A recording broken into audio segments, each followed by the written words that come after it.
Welcome. It is Mitch. I'm on YouTube. If you haven't already, please subscribe to the channels. We try to build this thing up. The goal is 1,000 subscribers by the end of the Packers season. Wanted to take a look at the, week one's here, right? It's upon us. Football Thursday, football Friday, Packers, Lions on Sunday, Vikings, Bears on Monday Night Football. I wanted to take a look at the NFC North. Obviously, I hold a little bit of bias, but I think when you look at the most intriguing division battles this year, you look at what could be the toughest divisions to navigate this year, the NFC North, probably the cream of the crop. If not, I mean, some people might bring up the AFC West and make a case for Chiefs, Broncos, Chargers, and then Geno Smith, Pete Carroll in Las Vegas with the Raiders. But I think top to bottom, the NFC North has a case for being the strongest division and one of the most intriguing divisions. So I wanted to talk about who could win the NFC North crown, right? Who will win it, and kind of comb through each team. I shouldn't say comb through. We'll detail each team. And let's show some respect and start with the, two-time division champs, back-to-back now, the Detroit Lions. And a very, very interesting offseason for Detroit. I am of the belief, and it does surprise me, there are way too many people that are being way too quick to just toss Detroit to the side this year. And I realize they lost Ben Johnson and they lost Aaron Glenn, your offensive coordinator and your defensive coordinator. Both got well-deserved head coaching jobs, Ben Johnson in Chicago, Aaron Glenn in New York with the Jets. The amount of pundits and analysts I've seen say the Lions aren't even going to make the playoffs. I mean, I've seen it on ESPN. I've seen it on NFL Network. I'm recording this video on Tuesday, and I'm going to publish it on YouTube on Tuesday, as you're probably watching it right now, right? And on Good Morning Football, just this morning, there were 3 analysts who did their NFC playoff predictions, and 2 of them didn't even have Detroit making the playoffs. And look, I get loaded division. NFC, could it be on a bit of a rebound? Maybe. I don't necessarily feel that way. I believe if Ben Johnson and Aaron Glenn are still in the fold, everyone has Detroit winning the division. Everyone has Detroit potentially being the top seed in the NFC, even ahead of Philadelphia. It's the losing of your offensive coordinator and defensive coordinator that has some people sort of shuffling around or scattering away from, leaning towards Detroit as being a powerhouse once again. And I'm not going to sugarcoat it. It is a big deal to lose Ben Johnson and Aaron Glenn. But this team still has so much going for them that, to me, you're stupid if you think Dan Campbell isn't using this as, motivation, as bulletin board material, as a tactic to get his team even more fired up. This is the team that has won back-to-back NFC North crowns, and they bring back the bulk of that core. They bring back damn near everyone on offense. You lose a couple of offensive linemen. They bring back damn near everyone on defense. The core of the roster is back. And, oh, yeah, by the way, Aiden Hutchinson, one of the premier players when it comes to getting after the opposing quarterback, he's back. He only played 5 games last year before breaking his leg against Dallas, I believe. 5 games played last year for Aiden Hutchinson. Kind of an important piece to have back in the mix. They didn't have him for most of the regular season and the postseason. You get Aiden Hutchinson back and you keep your fingers crossed and you hope, if you're a Detroit fan, he's at or near 100%, at or near the Aiden Hutchinson before the broken leg. So they bring back most of their core. Aiden Hutchinson's back. And on top of that, people are so quick to forget. This Detroit Lions team went 15-2 last year, which was tied for the best record in the regular season with the Kansas City Chiefs. And if you remember, the Detroit Lions basically had, I'm slightly embellishing here, but they basically had an entire starting lineup worth of players on injured reserve that didn't come back. I mean, that defense, it felt like they should just be hanging on by a thread. And I know the playoff performance from the defense wasn't great against Jaden Daniels and the Washington Commanders, but down the stretch run of the season when they needed to show up, Aaron Glenn got those guys to show up, and a lot of those were reserves or even third stringers, because they had so many guys, especially on that defensive side of the ball, on injured reserve, who did not return. And it wasn't like it all just piled up like in the last week or two of the regular season. It was throughout the regular season. And it really started with Aiden Hutchinson being like, oh, wow, Aiden Hutchinson, broken leg, out for the season. It's only week 5. And then those injuries on defense and throughout the roster just kept piling up. And this team still went 15-2, top seed in the NFC, received the only bye. And again, I know it was a one and done in the postseason, and coming out of that bye, they lost to Washington in a shootout, and the defense didn't look great for Aaron Glenn. But by and large, throughout the regular season, sample size of 17 games, when it felt like, man, when is the dam going to break on this defense? Because what they're doing just doesn't feel sustainable with how many injuries they've had. And I know they've already suffered some this offseason heading into the regular season. But for the most part, this core is back. Aiden Hutchinson is back. And I know I said I'm not sugarcoating it. Losing Ben Johnson and that type of offensive coordinator, losing Aaron Glenn and that type of defensive coordinator, it's huge. It matters a lot. But the good thing going for Detroit is Dan Campbell still at the controls. You still have Jared Goff. You still have the core of that offense, Amon-Ra St. Brown, Jamison Williams, David Montgomery, Jahmyr Gibbs, Sam Laporta, a really good offensive line, even though you lost a couple of pieces, and you should have a pretty damn good defense. So I'm not buying into, doom and gloom in Detroit, no chance they make the playoffs, this, that, and the other. I'll cede to you, the schedule is brutal. I need to pull it up. I don't remember ever, and this is not an exaggeration, I don't remember ever seeing a road schedule to the likes of what Detroit has this year. I got to get it pulled up. Here it is. Okay. So let's take out division games, right? Because we know they play the Packers twice, Chicago twice, Minnesota twice. Listen to these road games. At Baltimore. That's not easy. Lamar Jackson, former MVP of the league. Baltimore, always in the playoffs. Added to the secondary. Jair Alexander and, was it Wiggins in the draft? At Baltimore. At Cincinnati. Well, they were just in the Super Bowl a few years ago. Had a down year last year. The defense really let them down, but Joe Burrow's still there. T. Higgins is still there. Jamar Chase is still there. Chase Brown is still there. So at Baltimore, at Cincinnati, at Kansas City. Don't need to really dive into that for an explanation. We know what the Chiefs are. So you play at Baltimore, at Cincinnati, at Kansas City, at Washington, who eliminated you last year in the playoffs, at Philadelphia, the reigning Super Bowl champions, at the LA Rams, who are going to be right there in the NFC West battling for a playoff spot. And then, of course, at Minnesota, at Chicago, at Green Bay. I honest to goodness don't remember ever seeing a road schedule like that. At Baltimore, at Cincinnati, at Kansas City, at Washington, at Philly, at the Rams, and then at Minnesota, at Chicago, at Green Bay. I mean, that is murderer's row.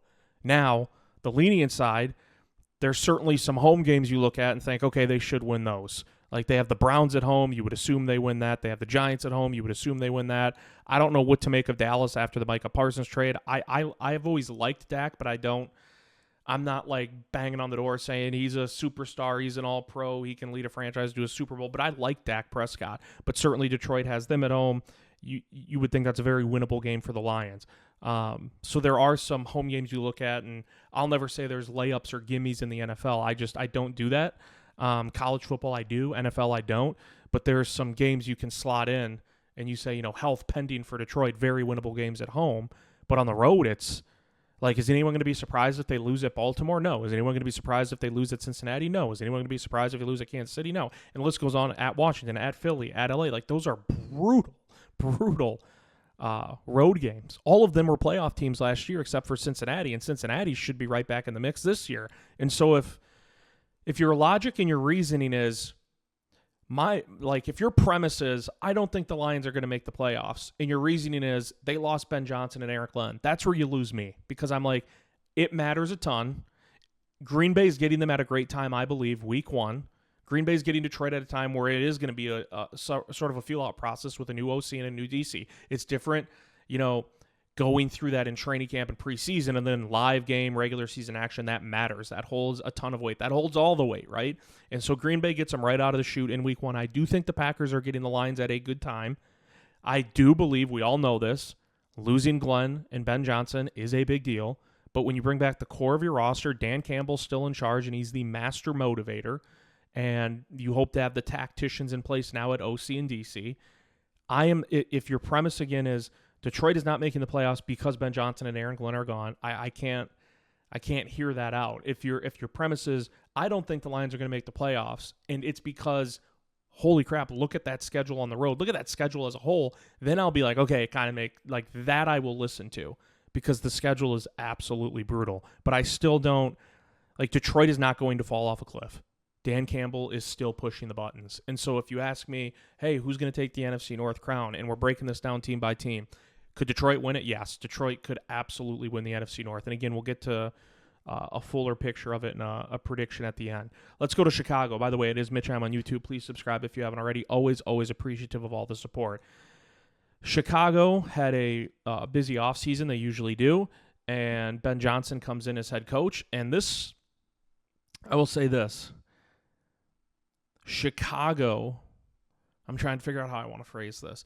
Like when Chicago hired Mark Trestman years back, I was like, what are they doing? Right? And everyone's kind of thinking, what the hell? And when they hired Matt Eberflus a couple years ago, everyone was kind of underwhelmed. And it was like, I don't know if this will work out. Defensive-minded coach, I guess we'll kind of wait and see. And, of course, it didn't work out. Like, they've hired these coaches in the past, and it's just like it's underwhelming. The hiring of Trestman. John Fox was a retread. And it's like, like, what is Chicago doing? They go out and they get Ben Johnson. That was the name in the head coaching market, the name top available that was probably on most teams who were looking for a head coach, the top of their wish list.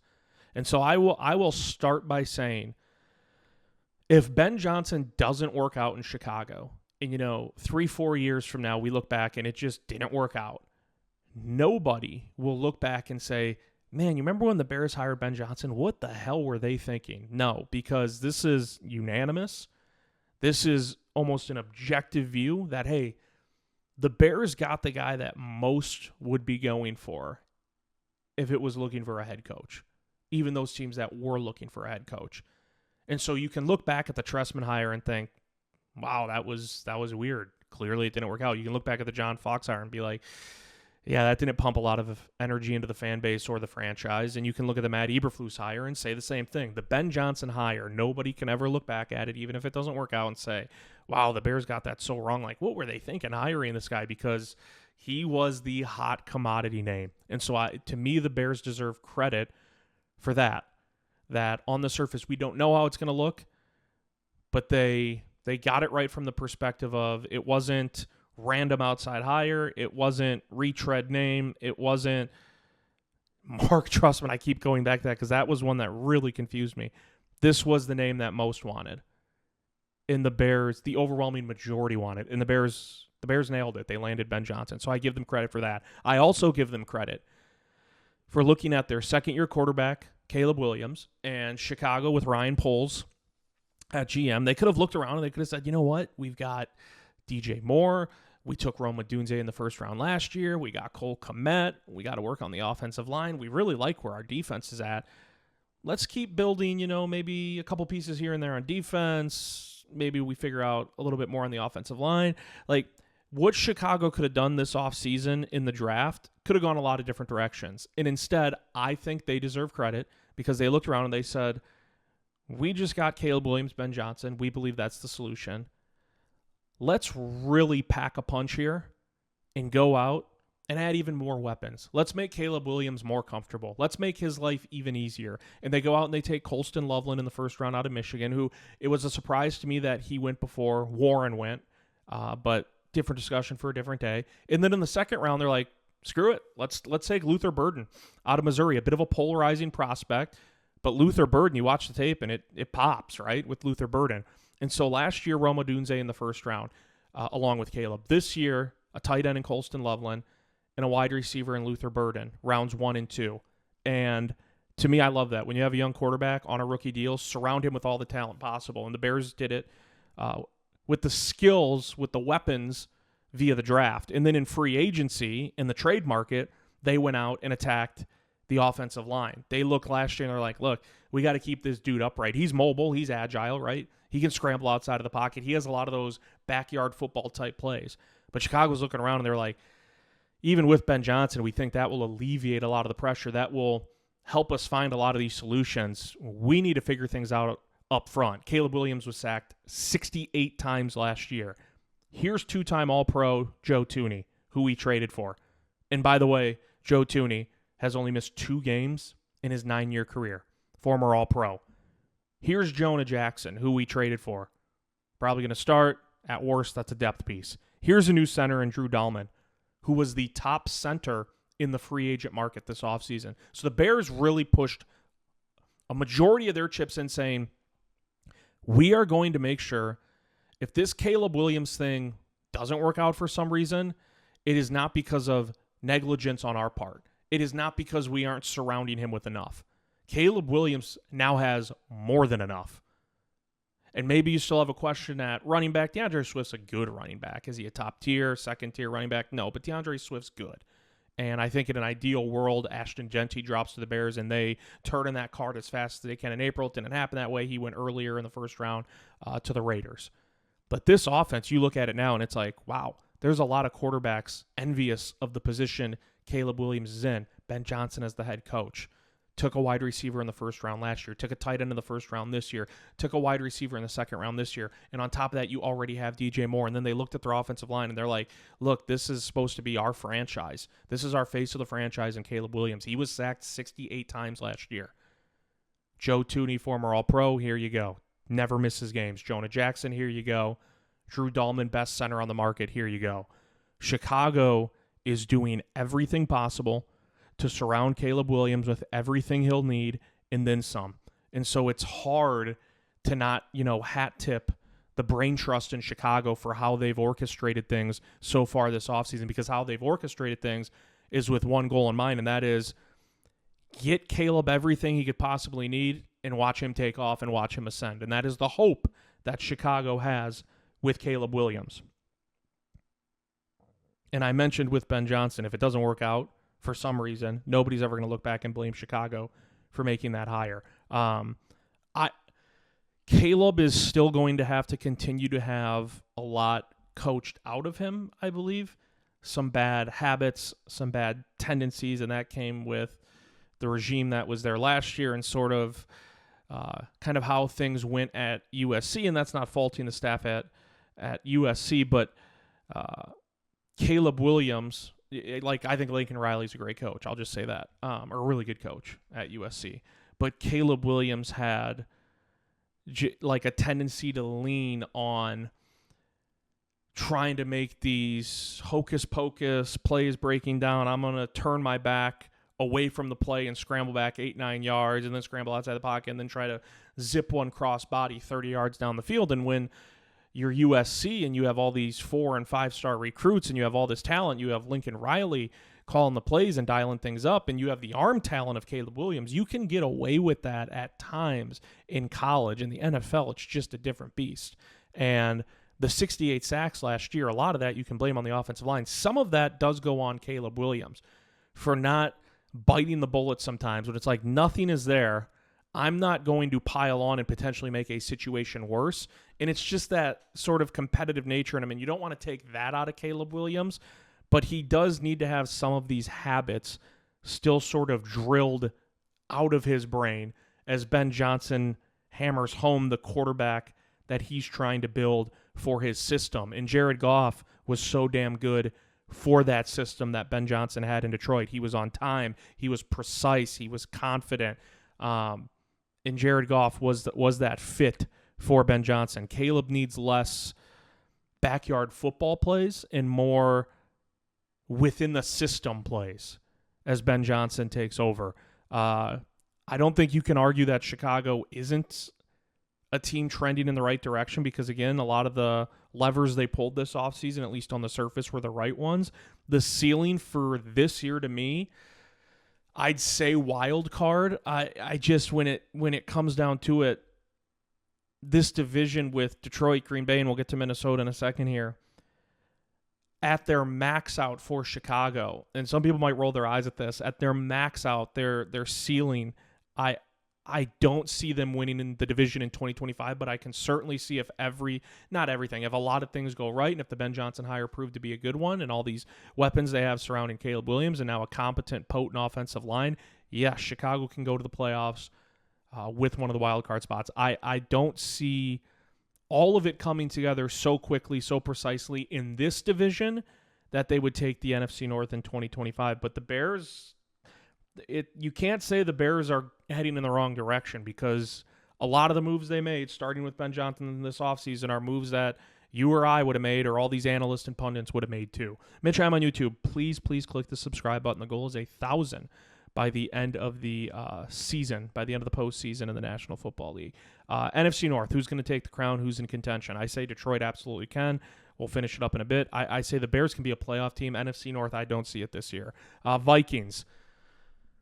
I will preface by saying I am not a J.J. McCarthy guy as far as believing he can be a quarterback who elevates all those around him. Now, does Justin Jefferson need a quarterback that really elevates him? Like Justin Jefferson is one that could elevate a young quarterback.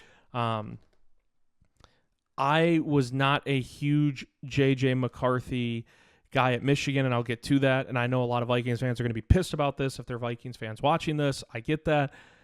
I don't see it in terms of a franchise-altering quarterback. I just don't see it.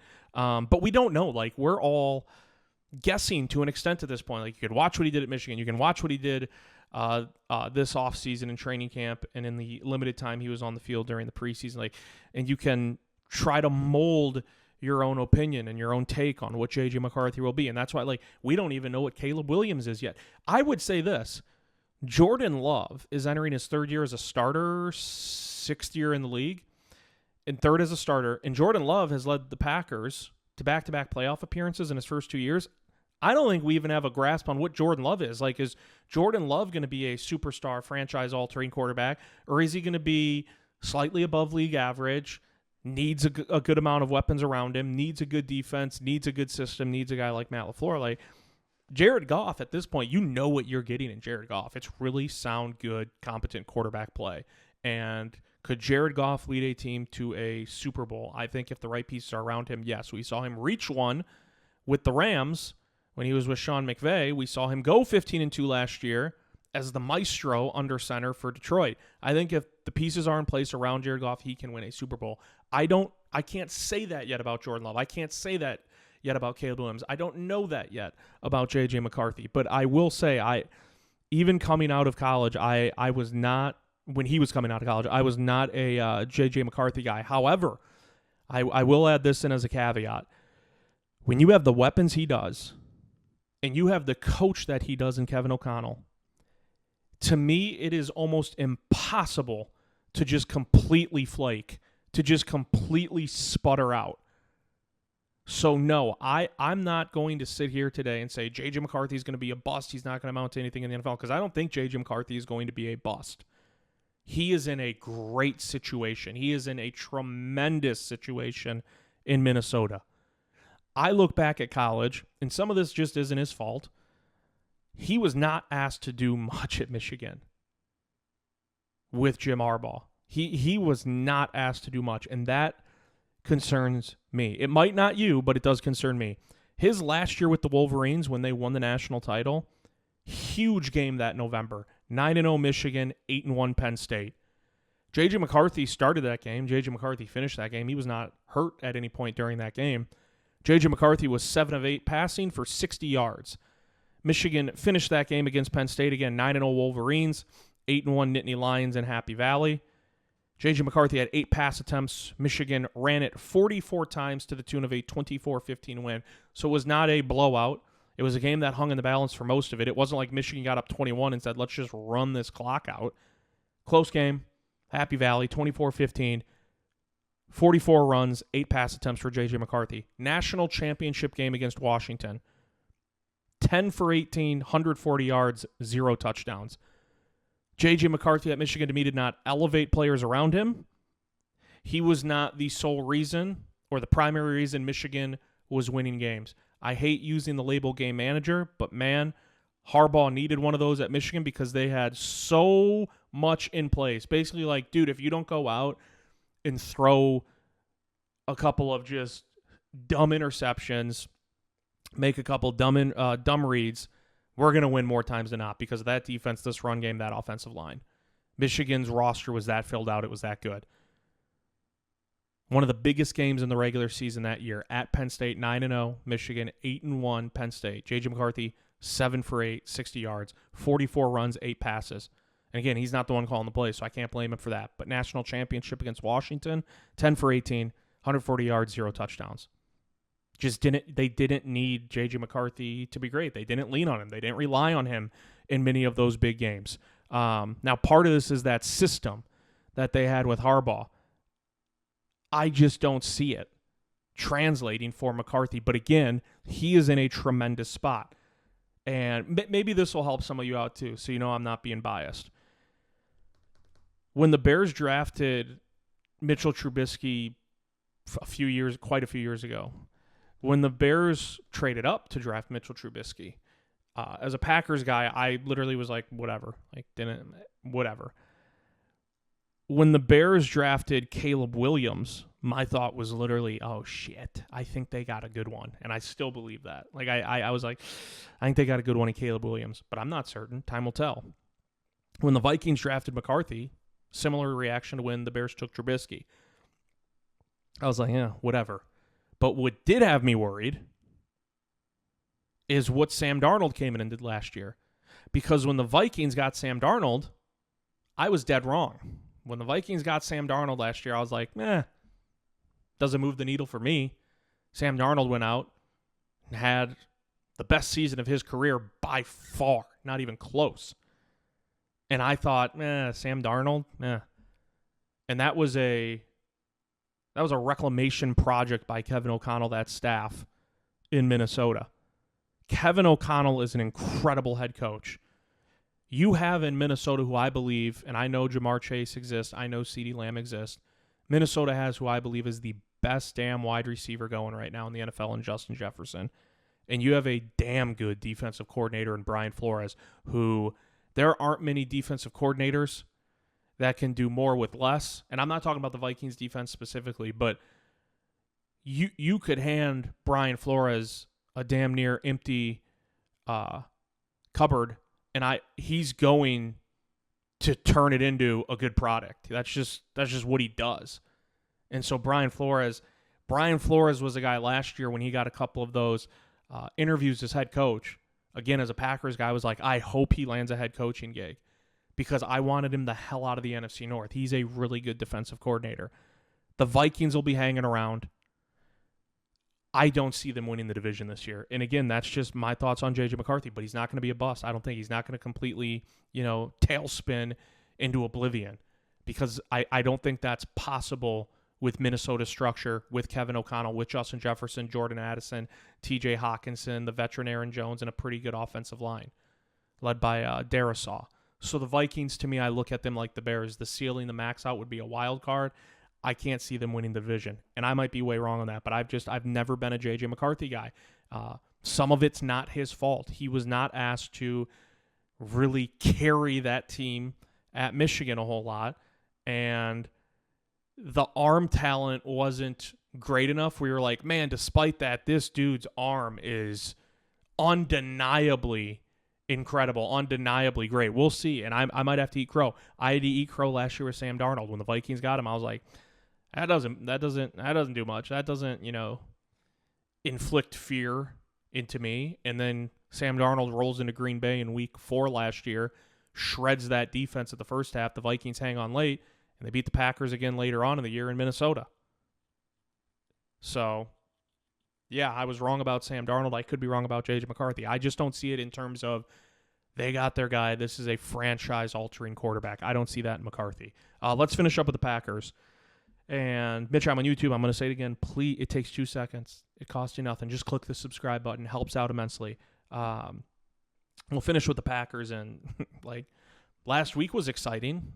Who saw that coming? And you can say whatever you want to cope if you're anti-Packers. And I know there's a lot of... Look, I get the disdain, the anger, the hate towards the Packers. A lot of people believe it's a spoiled fan base that, has seen generational quarterback play dating back to 1992 with Brett Favre, who reluctantly had to hand over the torch to Aaron Rodgers, and now it goes to Jordan Love, and we don't really know what Jordan Love is yet. But if you're anti-Packers, you would still have to admit, even though I've seen takes from Bears Vikings fans on social media that would suggest otherwise, nobody is saying the Packers got fleeced with the compensation they gave Dallas. I love Kenny Clark. I love Kenny Clark. But Kenny Clark and 2 first-round picks for Micah Parsons, how did it not cost more? Like, in your heart of hearts, if you were given truth serum and you're a Bears fan, a Vikings fan, or a Lions fan, you can't sit back and say, oh my God, Jerry Jones pulled a fast one on Green Bay. They just robbed the Packers. You can talk about how expensive the deal is for Micah Parsons, highest paid non-quarterback in NFL history. That's fine to bring that up and to talk about, man, they've got Micah Parsons and Jordan Love. They're both owed a ton of money over the next few years. It's going to tie things up for Green Bay and their salary cap, at least to some extent. And if you want to bring that up, that's fine. If you want to look at it and say, hey, at the end of this year, Rasheed Walker, Sean Ryan, Romeo Doubs, Christian Watson, right now, Quay Walker, all of the Kingsley Enagbare, all those guys are scheduled to be free agents. Packers can't bring all of them back. Packers might not be able to bring more than 1 or 2 of those guys back now. That's completely fair and fine. But if you're trying to argue that Jerry Jones just pulled off a masterclass in robbing the Packers in this deal, I mean, come on. Who are you trying to convince? You're not going to convince me. You're trying to convince yourself. And I did see one take on social media that made me laugh. And it was a Bears fan. And he said, Dallas really just got an all-pro defensive tackle in 2 highly valuable first-round picks for a guy with chronic back issues. Now, Micah Parsons apparently is dealing with a back issue, but chronic, no one's reported that. An all-pro defensive tackle. I love Kenny Clark. He's a 3-4-time Pro Bowler, somewhere around there. Kenny Clark's been in the league for 9 years. He's never been an all-pro. And 2 highly valuable first-round picks. First-round picks are very, very valuable, regardless of where they're at, right? But if we're talking highly valuable, if things go according to plan for Green Bay, they're at minimum a playoff team the next 2 years, 2026, 2027, when those picks go to Dallas. And so you're picking in the late 20s, which if you're looking for a Micah Parsons, pretty unlikely you're going to find them that late in the first round. So there's elements to this with the Micah Parsons deal that I will hear you out on, but one I can't is that Green Bay gave up the treasure chest, that Green Bay sold the farm to land Micah Parsons, because that just didn't happen. I will say this is a huge year for Jordan Love. We truly don't know. I'm not giving him this crutch to stand on, no pun intended. I'm not giving this as an excuse. We don't know how much the injuries truly factored in last year. Sprained MCL week 1 against Philadelphia, groin injury against Jacksonville, elbow injury week 18 against Chicago, but he played the next week in the postseason against Philadelphia, and it was a dreadful playoff performance by Jordan Love. If Jordan Love is healthy this year, we're all going to find out, I think, damn near everything we need to know. 3rd year as a starter. They draft Matthew Golden in the 1st round. They draft Savion Williams in the 3rd round. They go out, get Aaron Banks to be your left guard free agency. They kick Elton Jenkins inside the center. Like Caleb Williams in Chicago, Green Bay has done a very nice job putting more than enough around Jordan Love to succeed. So if there are no injury setbacks, Jordan Love doesn't have those throughout, because he missed week 2 and week 3, the second half of the Jacksonville game, the second half and change in week 18 against Chicago, but Green Bay probably would have pulled its starters anyways. They ended up doing that later on. If Jordan Love's healthy this year, probably going to find out most of what you need to know in terms of how good is this guy? What is he as a quarterback in the National Football League? I will say I think Matthew Golden has the goods. It's a rookie, early to tell, but there's whispers coming out of Green Bay like this dude already has the best hands on the team. And I know drops were a massive issue last year for Jaden Reed, Dontavian Wicks, but Romeo Doubs is still there. Tucker Kraft is still there. And you've got reports coming out of Green Bay like this dude already has the best hands, and he's so fluid with his route running. For non-Packer fans, a name I'll give you to keep tabs on, and I'm telling you, Edgerrin Cooper will be a household name for NFL fans, for football fans by the end of this year. Just remember that name, Edgerrin Cooper. And again, I'm a Packers guy, a little bit biased, but again, for Minnesota, Chicago, Detroit fans watching this, if you want a name that maybe you don't know right now, or you know but you're not really overly familiar with, I believe Edgerrin Cooper by the end of this season will be a household name for football fans. You're going to be like, yeah, I know who Edgerrin Cooper is. That dude's really, really good. I think he takes off this year in year 2. One of my huge questions for Green Bay, and I've said it in videos throughout the offseason, and if you're a Packers fan who's watched those videos, you know that I've mentioned this. One of my huge questions was getting pressure on the quarterback. Green Bay was 8th last year in sacks at 45. It was a bloated stat. They had 15 of those sacks in 2 games. Tennessee and New Orleans, I believe, were the 2 games. So you have 45 sacks or 8th in the NFL. You're like, hey, not bad. 15 came in 2 games. It was a misleading stat for Green Bay. There were far too many games, really, where you'd go prolonged period of time. You'd go a full game in Green Bay, it felt like wouldn't even breathe on an opposing quarterback. And they did a great job at turning the ball over. You know, they forced turnovers, a ton of interceptions. They did a great job with that. Xavier McKinney was kind of the lead guy in that secondary as a ball hawk, brought him over in free agency. But when it came to getting pressure on the opposing quarterback, Green Bay struggled with that mightily at times a year ago. And so entering this offseason, I was like, you got to see something from Lucas Van Ness. That's a former first-round pick. This is his 3rd year. He's been largely invisible his first 2 seasons. And I was worried about, they're putting a lot of eggs into that basket, that Lucas Van Ness is going to step up and take a gigantic leap forward this year. And then they traded for Micah Parsons. And a lot of that worry quickly went away. So to me, for Green Bay, a playoff berth with an early exit, maybe that seat gets a little warm for some on the staff, some in the front office. Do I think it should? Probably not, but it could. The Parsons trade just made it abundantly clear, like it's go time for Green Bay. It's go time. It has to be. You don't trade for Micah Parsons unless you believe you can win or compete for championships right now. And that's a message that Brian Gutekunst echoed all the way back in January. He said, it's time we dial up the urgency. It's time we start competing for championships, which every team wants to do, right? But if you know anything about Goody and how he's carried himself in press conferences throughout the years, he never speaks that direct or that bluntly. He's very calculated with what he says. And back in January, just a couple days removed from the playoff loss to Philadelphia, it was Goody who in front of the media, in front of the camera said, we need to ramp up our urgency. It's time we start competing for championships. He backed up his own message by drafting a wide receiver in the first round, first time Green Bay did that in 23 years, and then orchestrating and landing Micah Parsons with the Packers. I look at the NFC North, here's how I view it. Vikings absolutely could make the playoffs. I don't see them... With Sam Darnold, it came down to the last game in the regular season last year. So again, I could be very wrong about this.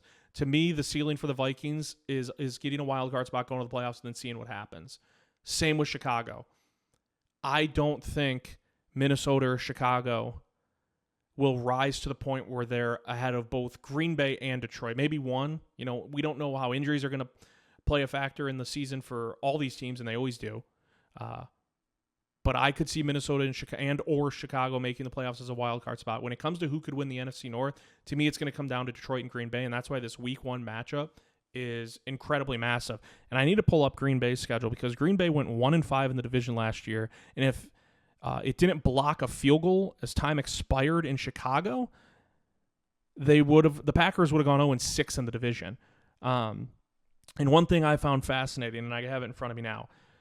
Green Bay plays Detroit Week 1 this Sunday at Lambeau Field, September 7th. Green Bay does not play another division game until November 23rd. So you want to talk about importance for Green Bay to get off on the right foot? Green Bay went 1-5 in the division last year. Typically not that's not the Packers. Like, they just don't do business that way. They're usually way better within the division.